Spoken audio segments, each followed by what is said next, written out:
Okay, so here's a quick rundown on how to use this HarvestRight medium-sized freeze dryer.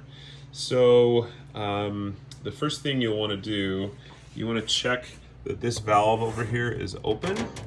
When you start the process, you want that to be open. So the first thing you would do is you'll hit this start button, and the screen just gives you all the instructions. So it'll say like, lock this door. So you close the door and lock it. You don't have your food loaded yet because before you put the food in, the chamber needs to be cooled down. So it takes about 15 minutes. So you'll hit start and that'll start cooling down the chamber.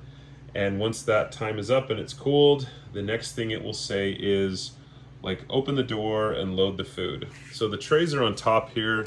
They probably need to be cleaned before you put food in them.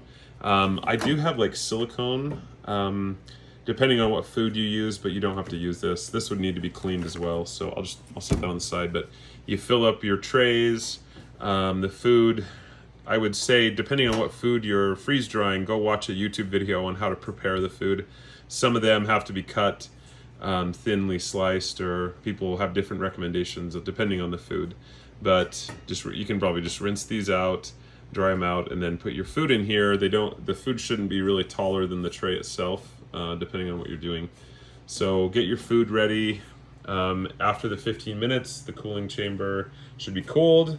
The screen will say to load your food. So you open the door up, load the 4 trays in, close the door and make sure the door locks all the way so it's tight. And then it tells you to close the valve. So to close the valve, you go this way with the valve. Lock it tight like that. So now it's closed.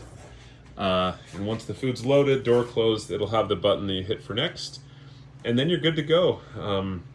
The first thing it does is freeze the chamber really, really cold. It gets it down to like in the negative degrees.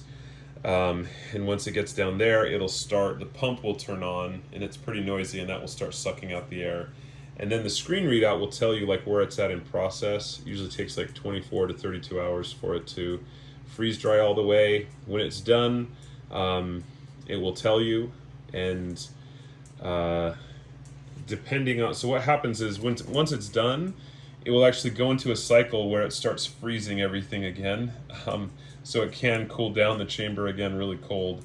So you try and catch it when it's all the way done, and then you'll actually open up the valve slowly to let the air in. You'll open that up like slowly and let the chamber fill up with air again, and then you open it up all the way. And then what you have to do is you can pull your food out, but we've got this, that's kind of dirty. The ice forms on the sides here, and after you pull your food out, you can just turn it off. You don't have to defrost it. It'll just defrost it at a normal pace. But once that the ice starts to melt, it's going to drain out of this tube. So you need something to catch it. You can usually just put like this bucket here, and it will drain out. And once it's all melted and drained out, then you can, do another chamber or do another one. You should be good to go. So hopefully that helps in how to use it. Again, it's pretty simple, pretty straightforward, and there's tons of YouTube videos if you need pointers or anything.